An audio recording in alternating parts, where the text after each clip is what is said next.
Most people are shocked to learn that the Bible they grew up with was not translated directly from original Aramaic texts, but rather from Greek versions that were retranslated into English. The Aramaic English New Testament Bible comes directly from Aramaic, the very language spoken by Jesus and his disciples.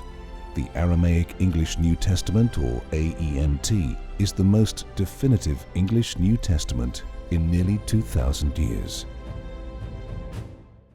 Let's consider Matthew chapter 26, verse 6. The Aramaic English New Testament identifies Simon as a potter, while previous translations say he was a leper. Let's take a deeper look. Here is the King James Version of Matthew 26, verse 6. Now when Jesus was in Bethany, in the house of Simon the Leper, the New International Version is quite similar and reads, while Jesus was in Bethany, in the home of Simon the Leper. The Aramaic English New Testament proclaims thus, and when Yeshua was in Bethania, in the house of the potter Shimon. How is it that both the King James and NIV versions translate Simon to be a leper, while the AENT clarifies that he was in fact a potter and not a leper? Aramaic provides the obvious solution within the text itself.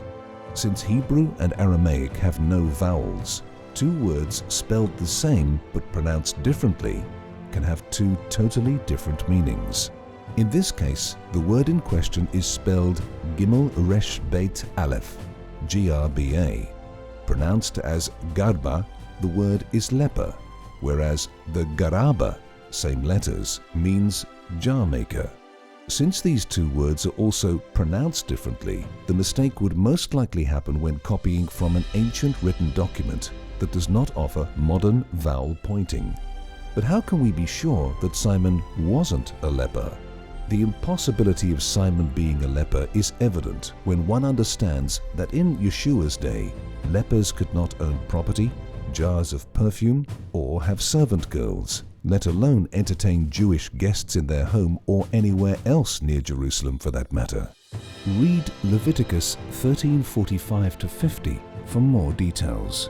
Responding to the facts, some theologians have suggested that Simon used to be a leper, and maybe he was celebrating his healing in much the same way that Eleazar did in John's Gospel.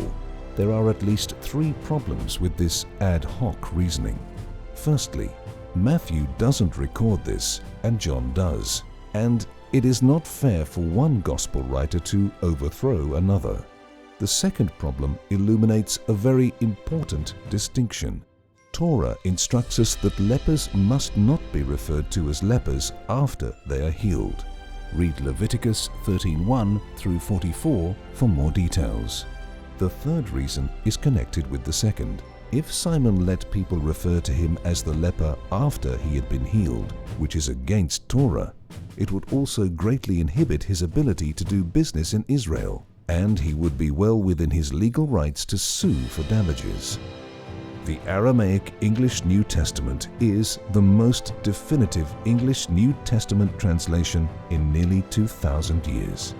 There is simply no other English New Testament Bible that is as authentic and authoritative. Discover the first New Testament, now available in English. The Aramaic English New Testament.